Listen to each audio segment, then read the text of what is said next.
dalam Alkitab, saudaraku, kita membaca dalam beberapa minggu yang lalu mengenai hamba Tuhan Barnabas, saudaraku, yang dikirim ke Antioquia, saudara, dan dikatakan mengenai Barnabas adalah seorang baik, penuh dengan Roh Kudus dan penuh dengan iman, sehingga banyak orang, sebagian besar orang jiwa-jiwa diselamatkan.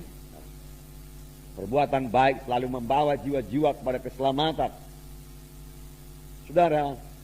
Dan juga, saudaraku, minggu yang lalu kita melihat, saudaraku, bagaimana satu orang janda, saudaraku, yang kaya dengan perbuatan yang baik, yaitu Tabita.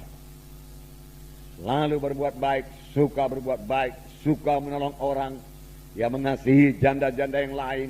Dia berkorban, dia bekerja keras, saudaraku, supaya dia bisa memberi, saudaraku. Dia rupanya suka memberi, suka berkorban, saudaraku. Itu perbuatan yang baik. Dia suka berkorban, suka memberi. Dan pada suatu hari dia meninggal dunia, tetapi Tuhan menghidupkan dia kembali, saudaraku. Puji Tuhan, saudaraku. Dalam Matius 5:16 dikatakan, saudara, bahwasanya perbuatan baik kita itu mempermuliakan Tuhan. Tetapi sebelum kita sampai di situ, saya mau menerangkan kepada saudara bahwa sekedar perbuatan baik saja tidak membawa kita kepada keselamatan. Amin. Jangan pula nanti kita hanya mengandalkan perbuatan baik. Tidak, saudara. Bahkan sebelum selamat kita tidak sanggup berbuat baik, karena kebaikan adalah buah Roh Kudus.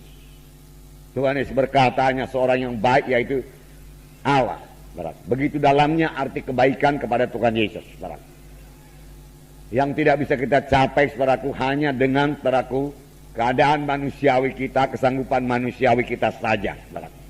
Kita perlu Roh Kudus memenuhkan kita, menguasai kita, dan kita bersandar kepada Roh Kudus, supaya Roh Kudus memberikan buah roh, yaitu kebaikan di dalam hidup kita, saudara.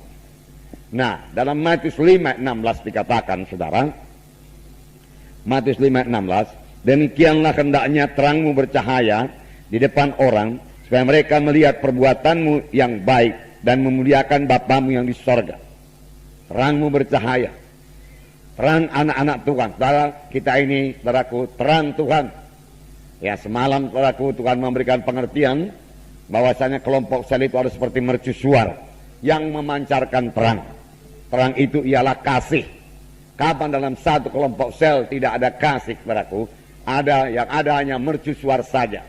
Satu menara yang tinggi serupa monumen, saudaraku, tetapi tidak memancarkan cahaya apa-apa, tidak ada gunanya. Di waktu malam, saudaraku, kapal-kapal akan lewat, saudaraku, dan kapal-kapal tidak tahu bahwa saya di situ ada batu karang.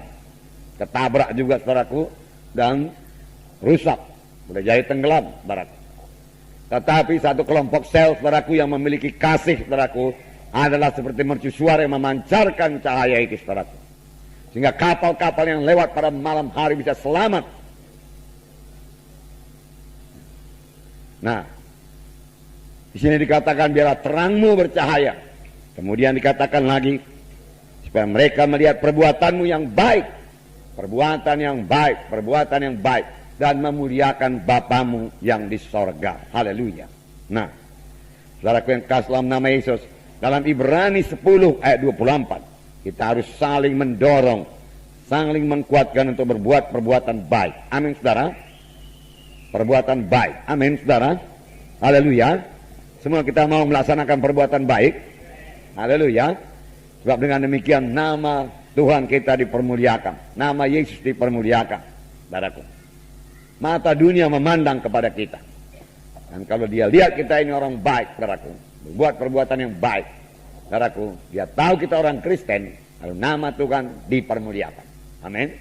Haleluya. Nah, dalam Ibrani 10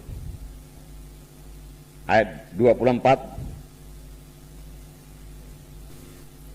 dan marilah kita saling memperhatikan, supaya kita saling mendorong dalam kasih dan dalam pekerjaan baik. Ya, saling memperhatikan.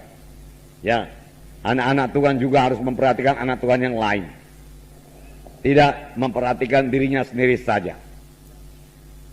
Dalam kelompok sel kita memperhatikan jiwa-jiwa dalam kelompok sel kita, jiwa-jiwa mana yang tidak datang. Kepada kaum bapa harus tahu Kaum bapak mana yang tidak datang dalam kelompok selnya? Kaum ibu juga demikian. Kaum ibu juga harus mengetahui kaum ibu mana yang tidak datang dalam kelompok selnya. Marilah kita saling memperhatikan. Dikatakan di sini. Dan kemudian saling mendorong dalam kasih. Saling mendorong dalam kasih. Dan saling mendorong dalam perbuatan yang baik. Dalam pekerjaan yang baik. Saling mendorong. Atau boleh juga dikatakan bekerja sama dalam melakukan pekerjaan yang baik. Amin, saudara. Ya. Maukah saudara mengerjakan pekerjaan yang baik? Haleluya. Sudah 2 kali saya tanya. Haleluya. Semua mau, saudaraku? Haleluya. Nah, saudaraku, banyak macamnya perbuatan yang baik. Ada Matius 25, bisa kita jabarkan itu, saudara. Pada waktu aku lapar, engkau memberi aku makan. Pada waktu engkau haus, engkau memberi aku minum. Pada waktu aku dalam penjara, engkau mengunjungi aku. Pada waktu aku sakit, engkau mengunjungi aku. Ya. Pada waktu aku telanjang, engkau berikan aku pakaian. Nah, itu macam-macamnya. Amin, saudara. Berbuat baik. Berbuat baik. Tapi saudaraku, kita sebagai orang-orang rohani, saudaraku, terutama kita berbuat baik dalam hal rohani. Itu prioritas yang pertama. Saudara tolong orang dalam perkara badani, saudaraku, tetapi saudara tidak menolong dalam perkara rohani, hasilnya tidak seberapa. Kalau misalnya disuruh pilih, saudara bisa menolong dia dalam bidang rohani dan membawa dia kepada keselamatan, saudara, ataukah saudara menolong dia hanya dalam bidang badani materi saja, saudaraku, kita harus memilih menolong dia dalam bidang rohani, terlebih memimpin dia sampai kepada keselamatan, meneguhkan imannya, membawa dia kepada kebaktian minggu, membawa dia kepada kebaktian kelompok sel. Amin, saudara. Haleluya. Ya, saya yakin itu perbuatan baik. Membawa orang ke gereja itu perbuatan baik. Membawa orang kepada keselamatan itu perbuatan baik.